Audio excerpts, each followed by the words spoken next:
decided to get turntables with the same amount of money, so I walked everywhere, but it was the best decision of my life.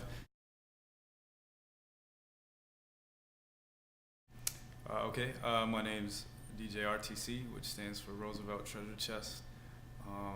I've been DJing about 7 years. I started in college from Hyde Park on the south side, but I started DJing at Indiana University about my senior year. My parents were going to buy me a car. I did not have one, but at the last minute I decided to get turntables with the same amount of money, so I walked everywhere, but it was the best decision of my life. And right now I do mixtapes, I DJ at various venues, and run RubyHornet.com.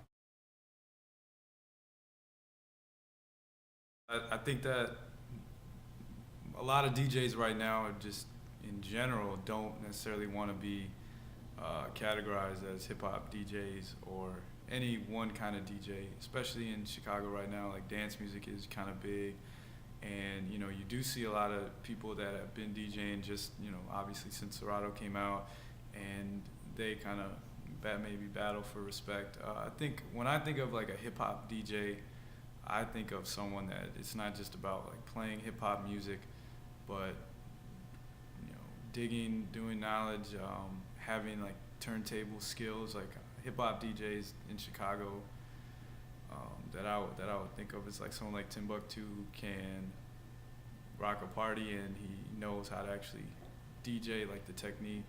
A lot of them, man. Even the older ones. There's like a whole change in the guard going on right now, but like DJ Babu or Mixmaster Mike or DJ Premier, that's kind of what I think of as when I think of as a hip hop DJ.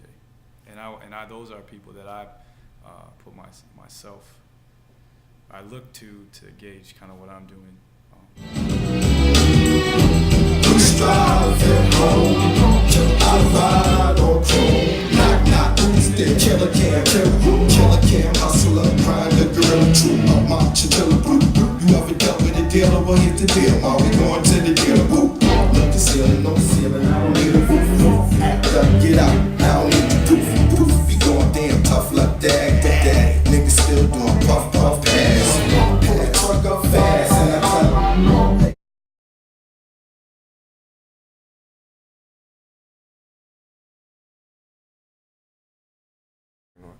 Okay. Well, I do a lot of different things as a DJ. Like, I think that the whole thing also of DJing with the way technology is like it's not as much on the radio to break a new artist or whatever.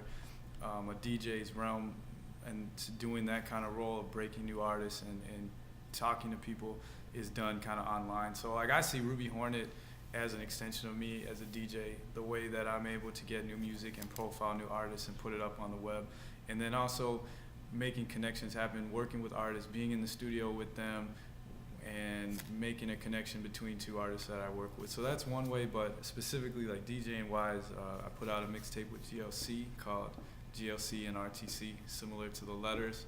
I put out a mixtape with Knowledge of Kids in the Hall called Welcome to Brainiac Society, and I also just finished mixing Knowledge of Chicago Picasso project that's coming out on Duck Down later this summer. That's also with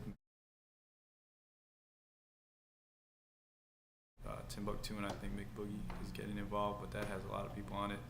And I did a mixtape with Just Blaze and SC, all his beats. And I got things going on, similar things. I just got a whole bunch of beats from a producer I don't really want to name now, but to kind of A&R that project. So that's a long answer. In short, DJing, I feel me being a writer, me just talking and working with artists, going to the studio and documenting the culture is part of being a DJ now with the new technologies that we have, that it's gone beyond turntables, a microphone on a radio station to turntables. Some people don't even have turntables, which we could argue if they're even DJs, but turntables, your microphone is almost your website, and really having to do legwork differently. I would just, if a young kid did come to me and ask me how do you start being a DJ, I would just tell him to learn the basics first and start at the beginning. which I do think should be with if they're using CDJs or they're using turntables or whatever. I think the first thing should always be like a fundamentally sound performer, so that there's no, so you know what you're doing if someone asks you. But just there's a kind of, I think, a quality that a DJ has that is just maybe innate, and it's like a kind of a certain kind of love for music. I do feel that, like, even Serato or anything, like, you could give me the same exact records as someone else, but the way I put it together is going to be different just because of my approach and the way I interact with music. And that's really what I think makes a DJ, because with all the new technology, some of these things will mix the records for you. They will beat match it for you. And I think it's gonna, the new technology, while it may make DJing more accessible, people can get music. You don't necessarily have to buy anything like you used to have to invest in wax, but it's really gonna be about bringing something extra and original and unique. And that's what I would tell any aspiring DJ.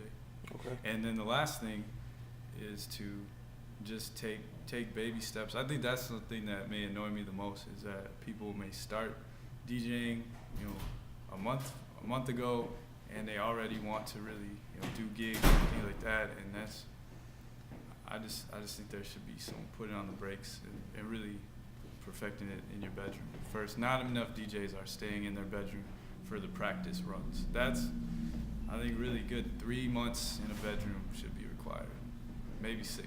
I don't know. All right, cool. All right. So what do you have on? Teron. DJ Low Key. Catch